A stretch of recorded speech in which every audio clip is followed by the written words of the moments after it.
Welcome to the physical part of the event. We were digital, now we are physical. So I think this is the one place where digital is not welcome. Yeah. On that note, I welcome my panelists. Today we're going to talk about how do we map our supply and what is the role of technology that will improve visibility and control across our supply bases. We have had glimpses of what was happening in technology in the first panel. We have had the same resonate when Dr. Rakesh Singh spoke about how technology is impacting procurement, and we carried on this with the presentation by SAP where they talked about, a fantastic presentation which showed how technology, not only with technology but also economic drivers of growth and how that is going to change the way we do procurement in the future. Agreed. And we had some very brilliant points brought out. I think Nikunj brought out the point that we need a roadmap for technology before we can jump into it. Otherwise, we will accumulate a lot of pieces of technology, and then we will start figuring out what do I do with these pieces. Some of them work, some don't work. And that creates far more heartaches than ever. And next time you go to the CFO with the requirement for technology, he'll say, okay, 4 times you have bought something and not used it. Now, why do you want a 5th time? When we start looking at it, and when we look at our supply, one of the first things that we learned in the previous panel also was that we need visibility across our entire supply base. How do we ensure this visibility across the supply base? I'm not talking about us as a corporate or one node up or down, but I'm talking to the nth node in your supply base. That 23rd guy who is sitting somewhere who is supplying one critical component to 83% of your component manufacturers, and he is the one who is in trouble. So how do we ensure that that kind of visibility is available? Now, this is a very free flow kind of a discussion. We don't have any particular order that we will have. The only request is that, again, this is a age of Twitter, and if we keep our responses also Twitter-esque, we will be able to engage them also better. That's the only request I have, that we act as if we are on Twitter. And if I were to ask that, how do we look at this mapping and how do we look at this end-to-end mapping? And probably Ganesh, if you could start the...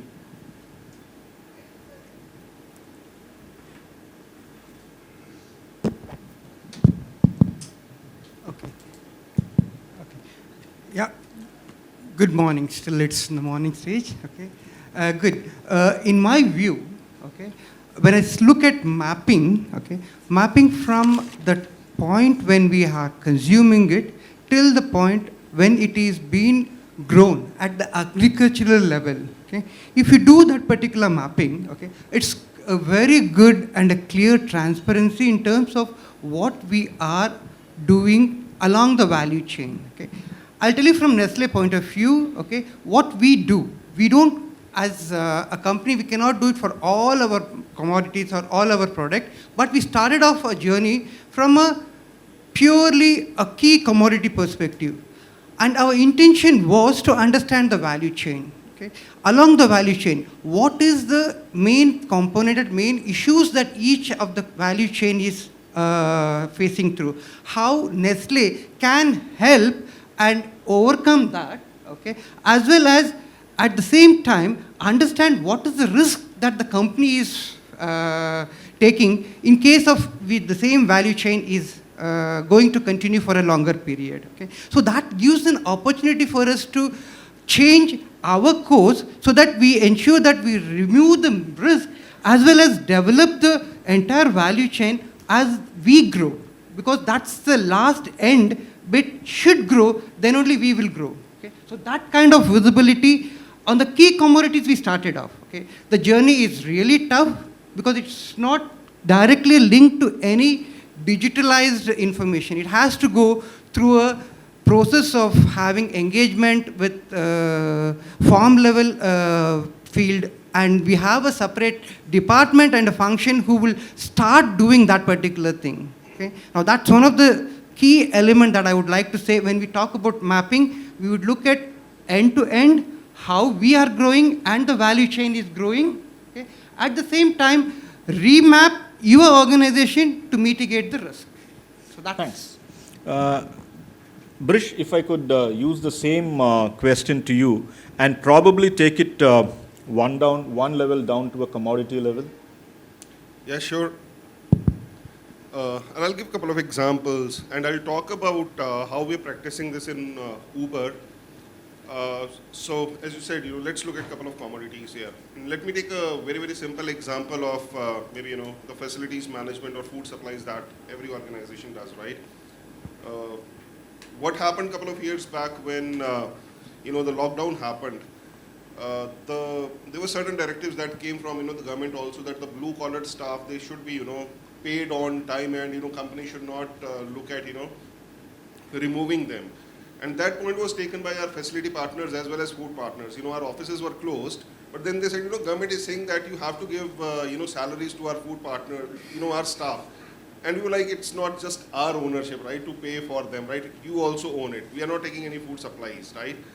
So during that discussion, what we did, we tried to understand how things work in the food industry, and I think that is what brought us closer to understand, what we can do in future. So we asked our agencies or caterers, right, how do you build your network? Where do you get people from? What are the components that you have in the food, right?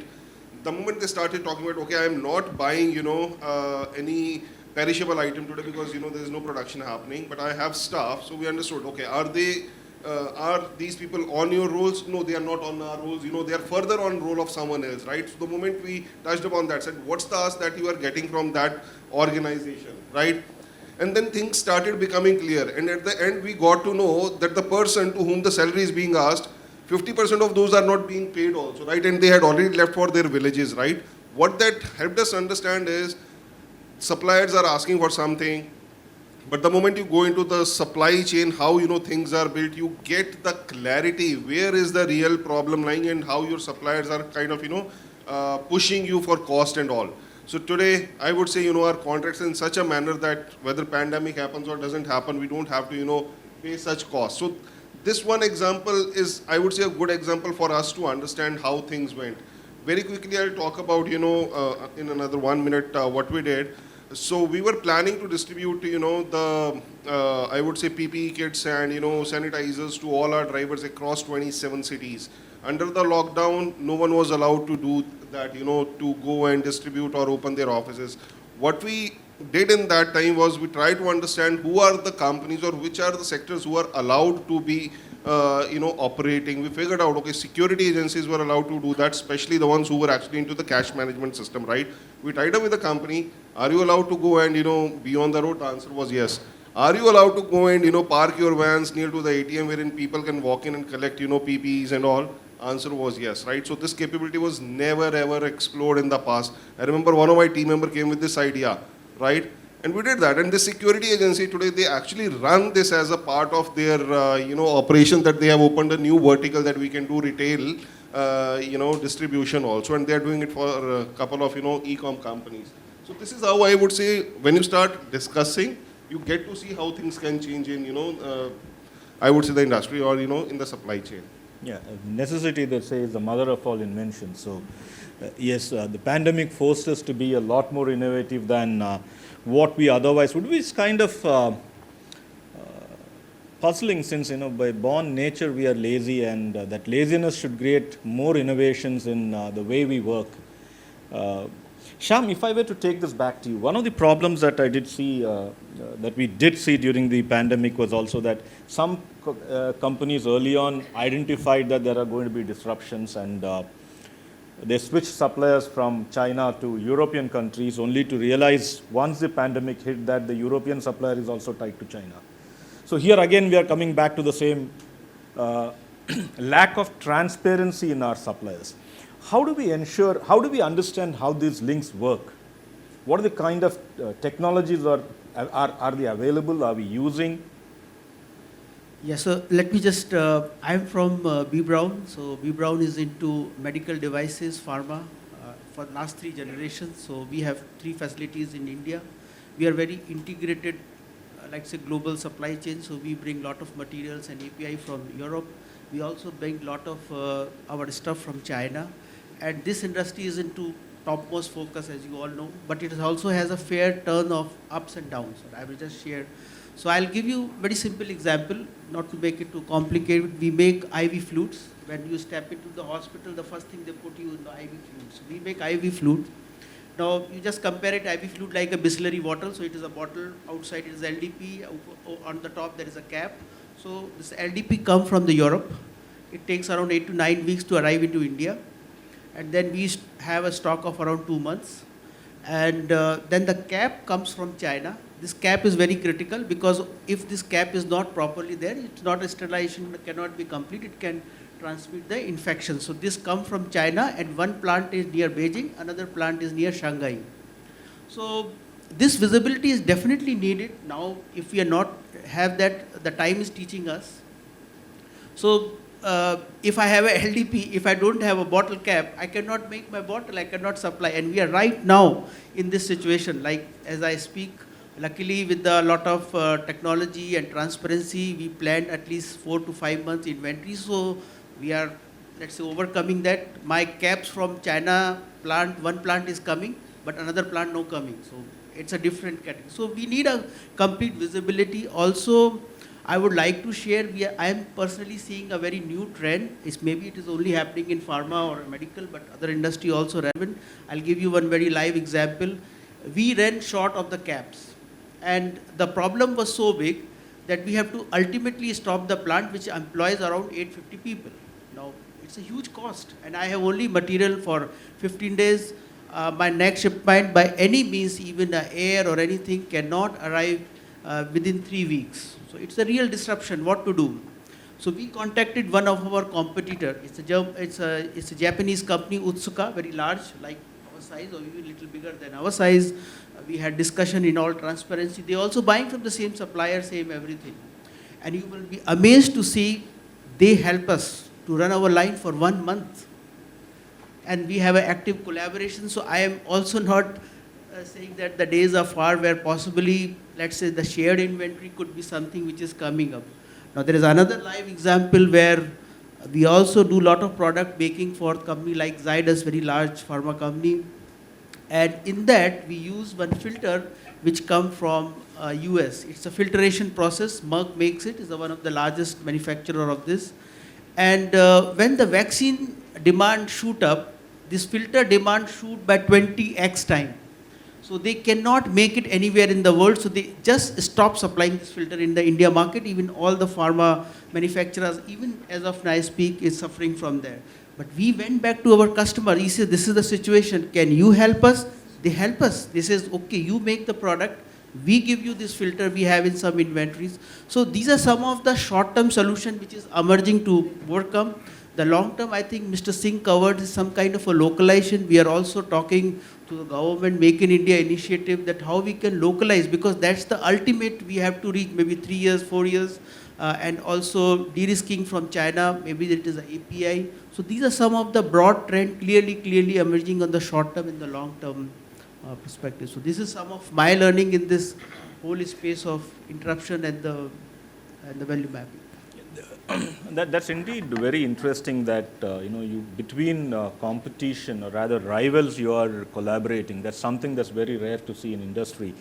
I have heard of stories where companies don't share the same transporter. No, I think I also want to share, like we make this bottle with LDP.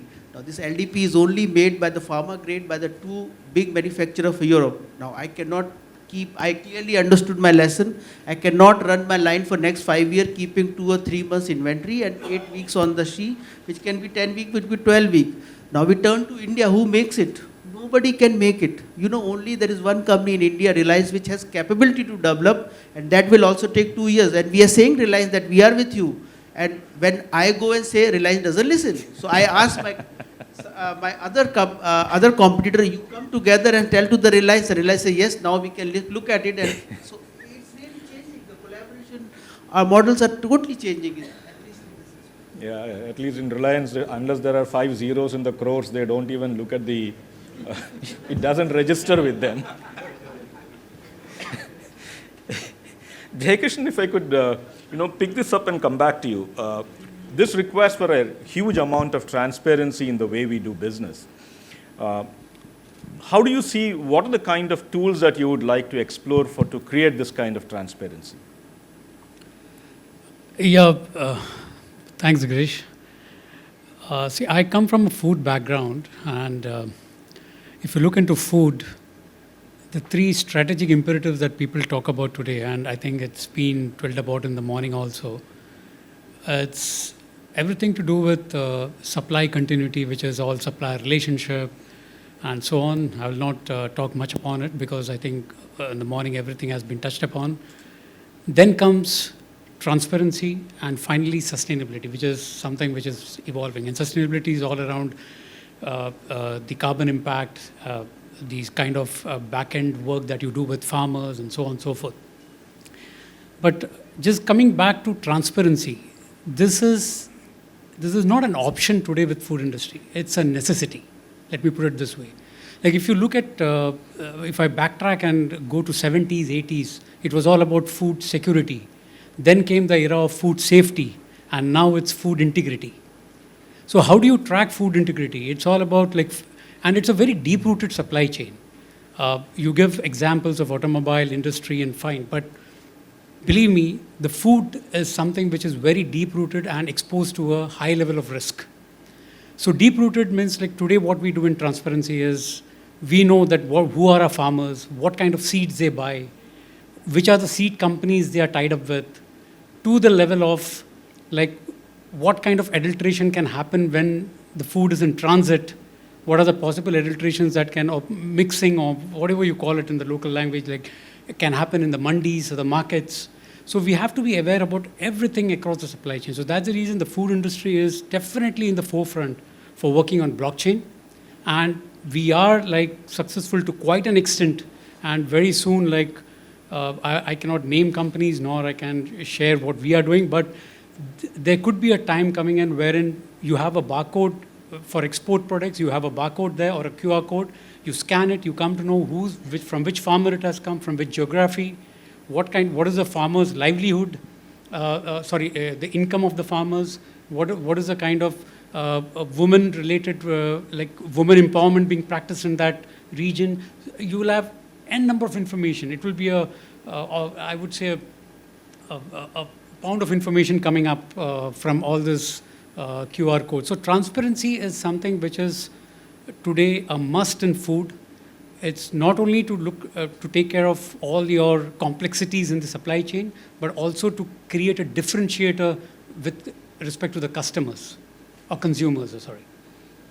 Yes, blockchain does have a lot of potential, but I think if you look at that hype cycle, it's still it has not yet reached the peak of disillusionment. Probably it needs to come to the trough of disillusionment before credible use cases are available in the industry. But yes, we cannot afford, the problem is we cannot afford not to bet on technology. And the question then that comes up, probably Anand, you could also share your views on that.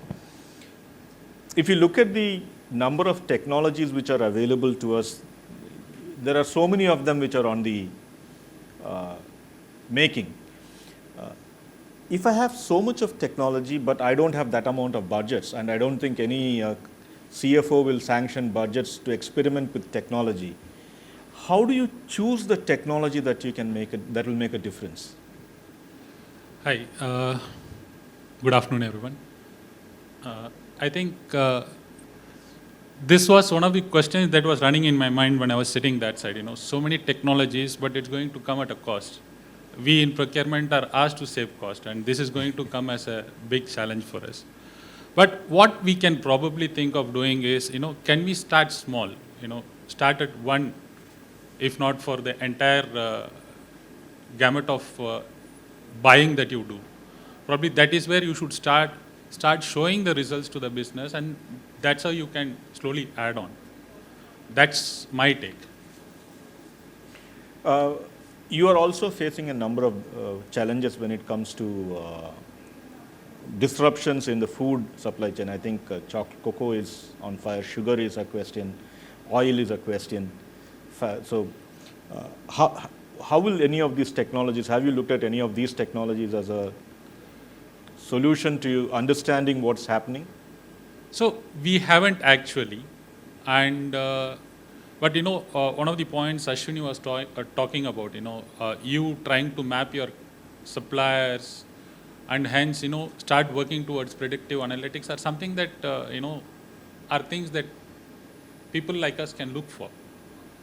Sudeep, when we look at all what's happening, there are things which we can control and there are things which we can't control.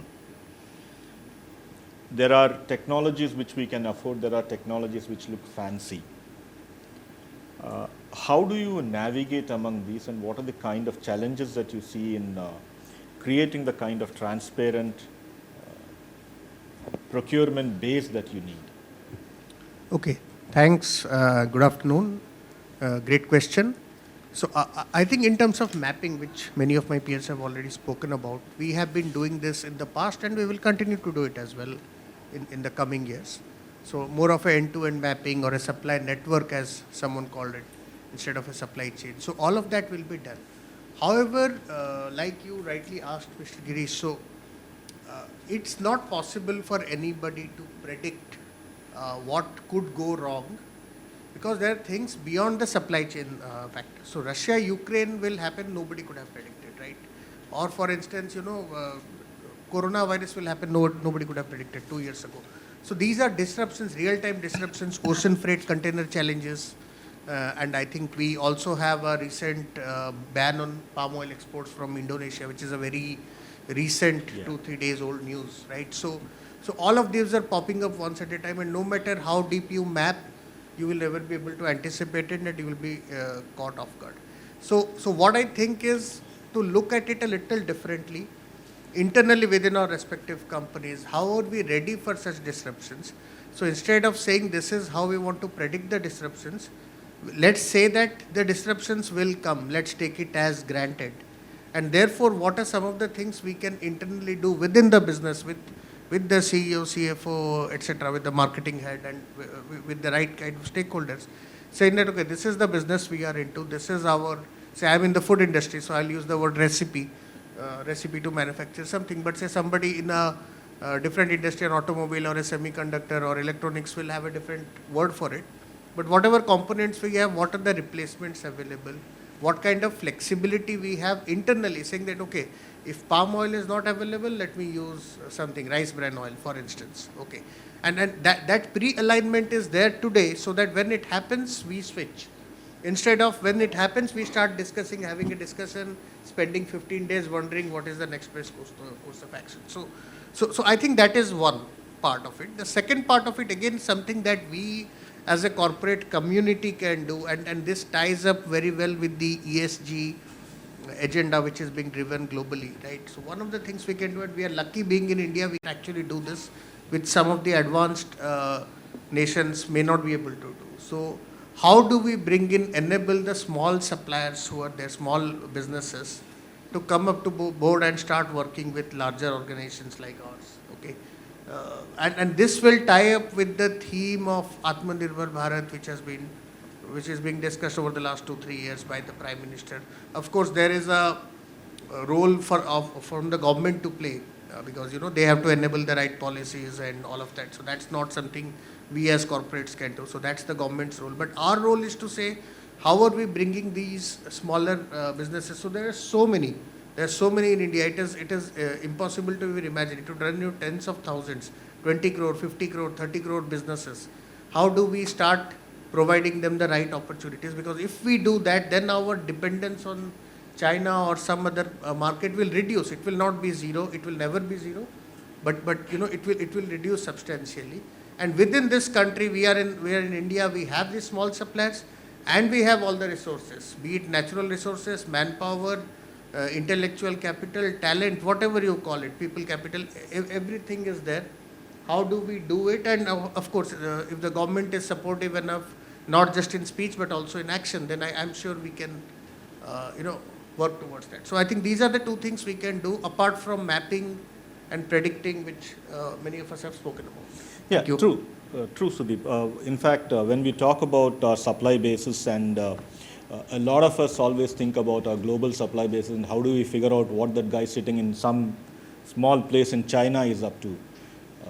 And when we come back to India, I think we face tougher challenges because what that guy sitting in some place in Halol or some Tinsukia, what is going to be his ability to integrate technology and come on board with us to create seamlessness is something that we also need to worry. Rajesh, if I could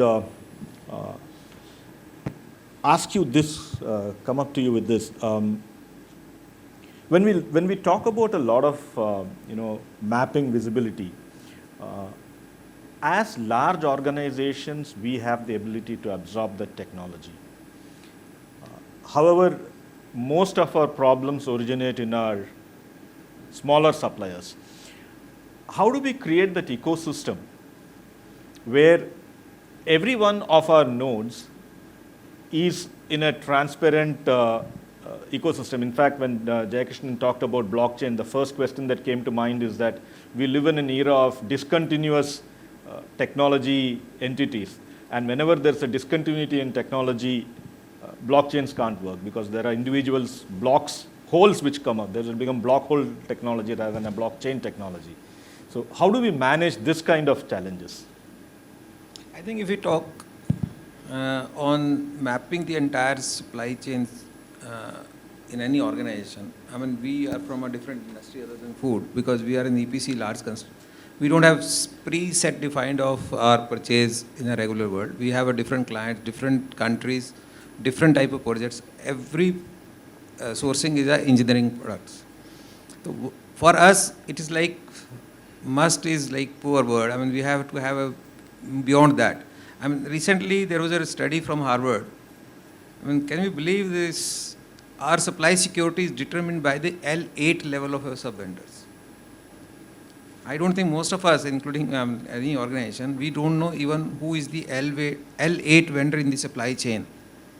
They say 80% of our supply is secured from that level. That's what the level of monitoring, transparency, and then controlling.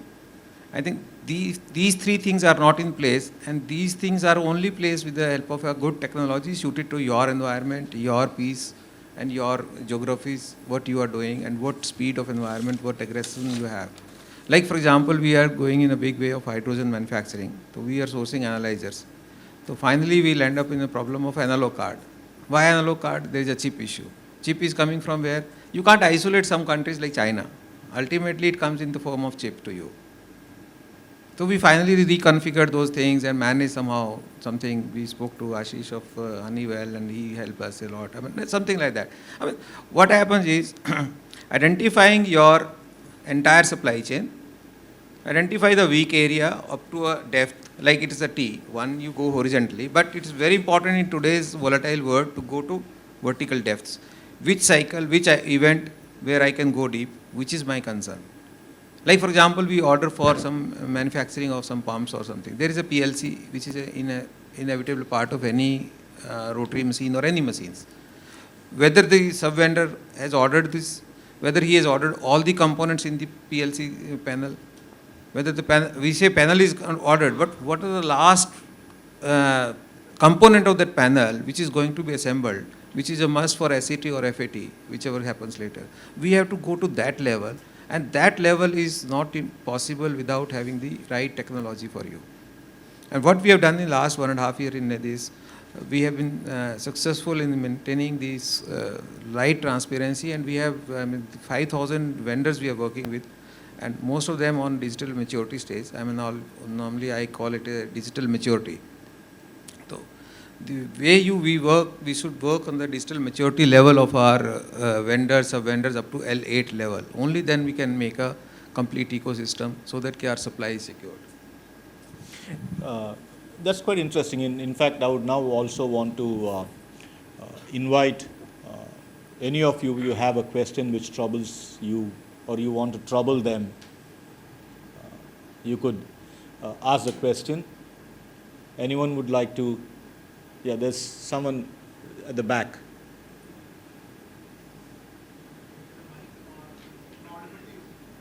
The mic is just coming to you in a minute. Hi. First of all, thank you very much for such an informative session. Now we talked about transparency, and in previous sessions we also talked about technology. What I also struggle in my, I'll give you my background. I'm Vijay Singh Rawat. I'm heading procurement for Airtel Payments Bank, which is India's first payments bank. And what I struggle precisely is with transparency with technology partners, especially sole source partner, you know. So we have vendors like Oracle, Microsoft. You talked about Make My India, you know, and we have Google Maps, which is kind of leader, or I'll say, leader in that particular segment. Now there is no transparency with respect to cost analysis in these partners. There might, and somebody talked about the level of maturity. Yes, all these vendors are a CMI level 5. They have their ISO certification. They will have Big 4 as their auditors, but there'll be no cost transparency. So I'm always, you know, struggling to find out the right cost. With a physical product, that's still possible. I can do a cost analysis. But with these large technology partners, it's really difficult to achieve transparency. So any guidance on that? Okay, maybe I'll attempt to answer. So I come from a very different industry, but then we have these. So I can give you a couple of examples. Say we are purchasing raw material for our chocolates, right? Then you know the cost is fairly clear. If it's a commodity, it's a market-driven cost. Or if it's a formulation, a specific recipe, then there is a cost model which we also have saying, okay, this is your raw material, this is conversion, this is profit margin, etc. Right? But then we also purchase, say, engineering items, machines, you know, large machines which will cost like, 5 crore, 10 crore rupees, or maybe more than that, right? In that cost, and the problem which you shared. So I remember we have been to some machine manufacturer, 3 or 4, we floated the, RFP, and everybody for the same specifications that we have said, and this was quoted in dollars. So, from $1 million to $4 million, the same machine. Because everybody has interpreted it differently, understood it differently, and it is all intellectual capital, right? So if you look at a machine as iron and steel and aluminum, then it won't cost even 10,000 rupees, right? But if you look at the intelligence, the proprietary IP that has gone, intellectual property rights or whatever you call it, that decides the value. So you can never determine what is the cost of value, because the cost of value would probably be 50,000 rupees, 1 lakh rupees on the higher side. But that's not the value of the machine. So you have to go, you have to engage with everybody individually, understand, first of all, bring them to a standard on the same page, saying that, look, this is what we want. We don't want these extra features. This is something you can cancel out. Just give us this much. Understand that, and then it all depends. Then there is a little bit of subjectivity, of course, right? And you speak to all of them and you take a call what you think is the right value, because there is no market to determine it and there is no cost model to determine it. So it is all based on individual negotiations and you thinking and they thinking what is the right value, and if both match, then you have a deal. Yeah. I think If I may add, so what is happening in this space lately, not just in technology, but I would say within marketing also, because this challenge always used to happen in marketing, that what should be the cost of the campaign, right? If you just float a tender out with your pitch and scope, you will see, the different sort of bids coming, right? And in marketing, you can't easily define the success of a campaign also. So if I specifically talk about technology, now if you look at the big players like Everest or Gartner and all, they're actually doing benchmarking for this from our community itself, right? Wherein they ask the procurement organizations or the CIOs, right, what kind of modules you are using for a particular tool, what's the range of the pricing that you are paying for it, what do you think is the applicable discount for this? So if you start looking at, those data points, that actually become something the benchmark. We actually started doing this in marketing and technology. I would say we have got great success in marketing because now we have the benchmarks available.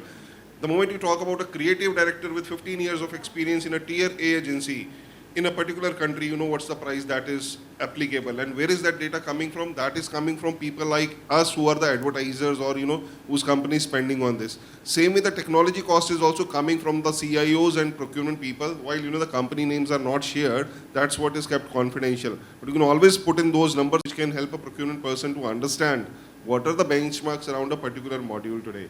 And I think we were discussing on a similar topic when we met during the tea session, right? That, okay, how do I find pricing about a particular thing, which is like, again, a proprietary thing, right? Yeah, Rajesh, you have. I think just I would like to add, apart from these two answers, if you want to really know the unknown areas, technology is unknown areas what we have. I think we need to go, what are our functional design specifications are there. We need to go into details that what are the kind of manners, what is the kind of technology, which is unknown piece. We have to narrow down on the unknown piece. What is that really unknown piece where I have to pay a premium, which I don't know. But if you drill down to that unknown piece, at least 60-70% of the things you can come to our known piece. So that is one way. Another is the alternate technology what we are having. I'll give you an example of 20 years back. We were doing automation for our BPCL depot. So it was a complete automation. Driver will get a card, smart card at the gate of the filling these depot installations. After that, he doesn't have to talk to anybody. What he has to fill 20,000 liters of diesel, petrol, or mix of these, and all. Everything is done the punch card. Pump will operate with this and this. By the time we were ready to commission that, the government of India came out with a proposal that 5% ethanol will be added to the petrol. And there was some big automation company, I'll not name it here for the different purpose. And we were highly dependent on that. And that time we were not aware of all these things, what I'm talking today. But they told, no, it will take 6 months time and this many cost and this and this. They used to start talking in terms of dollars first, so that the client is thoda sa usko impress kar. Then I told, what are all these things? We have to have this thing. Then we drill down to that at that time. Then I told them, finally, this is what I want. You give me your coder or some software development for 2-3 days in my control room. I'll sit with him and get it done. So nobody was ready. I approached one of our college mates was the CEO of that company. I asked him, this is the help I need. So 6 months I don't have, I have only 3 days. I'll do that. Who will take the warranty? I'll take the warranty and guarantee. We finished that in 3 days. There was some logic was to be driven. And it has to be coded and softwareization and testing, that's all. I think that will help a lot in technology. I think recently also last 2-3 years, we have done that exercise. It could help us a lot. Precisely my point, sir, sorry. So I have also worked with HCL Technologies, and I have a lot of tech partners are there with us, right? The way you said that if you go to any of the IT leaders in the world, they will just give you a huge detailed proposal with developers, testers, project managers, wo 6 mahine ka FT, and the way you said it could be done in 3 days. And I know, I know how my company has chosen to build me, my previous organization, so I know how it works. The problem is there's no transparency. And while I can, I can take help from my IT folks to understand, and I do that every time, they determine the FT. Vijay, the problem here is this. While we are easy to damn the technology provider for the testing and things like that, remember that if a technology vendor provides you a solution and there's a bug, you will crucify him. If you develop a software and there is a bug, you don't bother about it. So there is a cost to that crucifixion that the technology company has to take from you. So let's not go into that kind of a dialogue. There are reasons why they do it. It's not that they are mercenaries or that, they're earning some 10,000% profit. No, they're earning the same 9% profit that you and any other company would earn in terms of net.